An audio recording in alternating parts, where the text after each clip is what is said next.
Assalamualaikum warahmatullahi wabarakatuh. Bismillah, alhamdulillah, wassalatu wassalamu ala rasulillah wa ala alihi wa sahbihi wa mawalah, amma ba'du. Para pemirsa, sahabat haji, para mahasiswa yang dimuliakan Allah, kita akan melanjutkan materi kuliah kita kali ini. Tema yang akan kita bahas adalah masalah zakat. Karena kemarin kita sudah membahas masalah sholat. Karena praktek beragama Islam, setelah sholat kita harus menunaikan zakat. Nah, kita akan bagi sistematika pembahasannya. Yang pertama, pengertian zakat. Apa itu zakat? Secara bahasa, zakat itu adalah artinya suci, tumbuh, dan berkembang. Pengertian zakat. Kenapa zakat diartikan suci? Zakat itu suci. Karena salah satu tujuan kita mengeluarkan zakat adalah untuk mensucikan harta kita. Ingat, ketika kita memiliki harta, maka itu tidak sepenuhnya milik kita, tapi ada hak orang lain yang harus kita keluarkan. Makanya ketika seseorang memiliki harta tetapi tidak dikeluarkan zakatnya, itu sama dengan memakan kotorannya sendiri. Karena harta kotor yang kita makan. Makanya nanti di akhirat akan ada orang yang dia bukan koruptor, dia bukan tukang maling, dia bukan penjahat, tetapi nanti dimasukkan ke neraka, disatukan dengan sama para koruptor, disamakan dengan para maling. Kita akan protes, ya Allah, saya kan bukan maling, saya kan bukan koruptor, kenapa saya ke neraka bersama para koruptor lagi, bersama para maling? Allah akan berfirman, karena kau bukan, walaupun kau bukan maling, walaupun kau bukan koruptor, tapi kamu telah memakan hak orang lain yang ada pada diri kamu. Makanya supaya kita terhindar dari perbuatan dosa itu, zakat itu artinya suci, untuk mensucikan harta kita. Yang kedua, zakat bisa diartikan secara bahasa artinya tumbuh dan berkembang. Artinya ketika seseorang punya harta kemudian dikeluarkan zakatnya, sama sekali zakat yang kita keluarkan tidak akan mengurangi harta kita.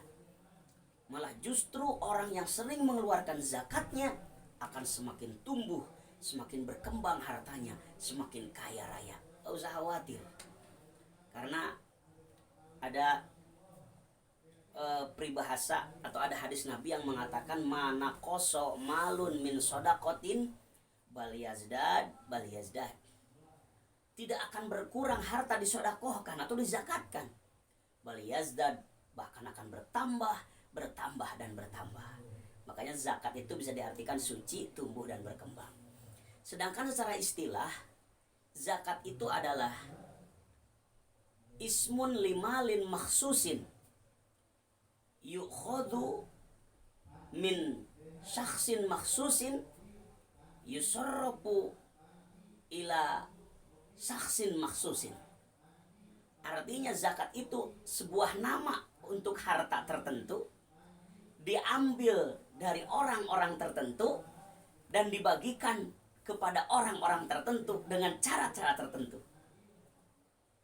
Jadi zakat beda dengan sodakoh, beda dengan infak, beda dengan hibah dan hadiah.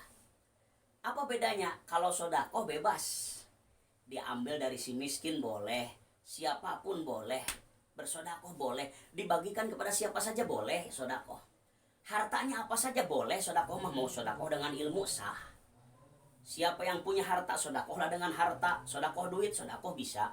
Sodakoh makanan bisa. Sodakoh saya nggak punya duit, nggak punya makanan, punyanya ilmu sah. Sodakoh. Saya nggak punya ilmu, nggak punya makan, nggak punya uang, hanya bisa berdoa. Berdoa juga sodakoh. Nggak punya apa-apa, senyum saja kepada wajah saudara, itu sodakoh. Tabassumuka fi wajhi akhika sodakoh. Tapi kalau zakat, mohon maaf, tidak bisa zakat dengan senyuman, tidak bisa zakat dengan ilmu, tidak bisa zakat dengan makanan. Tetapi zakat itu harus malin makhsusin, hartanya tertentu, sudah ditentukan oleh Rasulullah. Zakat harta yang wajib dizakat itu apa saja. Kemudian diambilnya dari orang-orang tertentu. Dari siapa? Dari orang-orang yang sudah mencapai nisab. Dibagikan kepada orang-orang tertentu, yaitu kepada orang-orang yang sudah ditentukan dalam Al-Quran sebagai mustahik zakat. Itu Itu bedanya zakat dengan sedekah. Jadi kalau sedekah bebas, kalau zakat hartanya tertentu, orangnya tertentu, dibagikan kepada orang-orang tertentu, bahkan cara pembagiannya juga ditentukan, ada penghitungan zakat. Nanti kita akan pelajari. Yuk kita akan bahas dulu. Sekarang zakat itu malin maksusin. Zakat itu harta tertentu. Apa saja harta yang wajib dizakati? Di antaranya emas perak, kemudian pertanian, kemudian peternakan, perdagangan. Nah, itu harta yang wajib dizakati. Pertanian termasuk buah-buahan. Bahkan sekarang fikih kontemporer ada lagi yang disebut dengan zakat profesi. Nah, itu harta tertentu wajib dizakati. Dari orang tertentu. Siapa yang wajib zakat? Orang yang telah mencapai nisab. Apa itu nisab? Nisab itu adalah batasan minimal seseorang wajib mengeluarkan zakat. Nanti kita akan hitung. Dibagikan kepada orang-orang tertentu. Siapa saja orang tertentunya itu? Allah sudah menyebutkan dalam Al-Quran para mustahik zakat adalah innamas shadaqatu lil fuqara'i wal masakin ila akhirih ayat. Di antaranya para mustahik zakat yang sudah ditentukan oleh Allah, zakat itu kalau diberikan bukan pada mustahiknya tidak sah. Maka harus pada mustahik tertentu. Siapa saja? Satu, fakir. Ada 8 asnaf mustahik zakat. Satu, orang fakir. Siapa orang fakir? Orang fakir itu adalah orang yang tidak memiliki penghasilan. Jadi kategori fakir itu ada 2. Satu, sama sekali tidak memiliki penghasilan, itu fakir. Atau yang kedua, punya penghasilan tapi tidak cukup untuk memenuhi kebutuhan. Itu fakir. Contoh, kebutuhannya 100.000 sehari, penghasilan kurang dari 50%. Fakir. Masuk kategori fakir. Jadi yang disebut fakir itu ada 2. Satu, memang tidak punya penghasilan sama sekali, pengangguran. Di usia produktif tapi dia tidak punya penghasilan, maka dia fakir. Atau fakir itu punya penghasilan tapi di bawah 50% untuk mencapai kebutuhan. Kita rata-ratakan misal seseorang punya kebutuhan sehari itu 100.000, tapi dia sehari hanya dapat 20.000, sehingga masih berapa persen untuk memenuhinya. Itu juga fakir, maka dia berhak menerima zakat. Yang kedua, miskin. Apa itu miskin? Miskin itu punya penghasilan tetapi memang sama, tidak memenuhi kebutuhan, tapi di atas 50%. Miskin itu dia udah agak lebih naik daripada fakir. Kalau fakir di bawah pisan. Nah, kalau miskin, contoh seseorang punya kebutuhan 100.000 sehari, tetapi dia punya penghasilan sehari 60.000 atau 70.000, itu miskin. Nah, yang ketiga ada amil. Siapa amil? Amil itu panitia pengumpul zakat.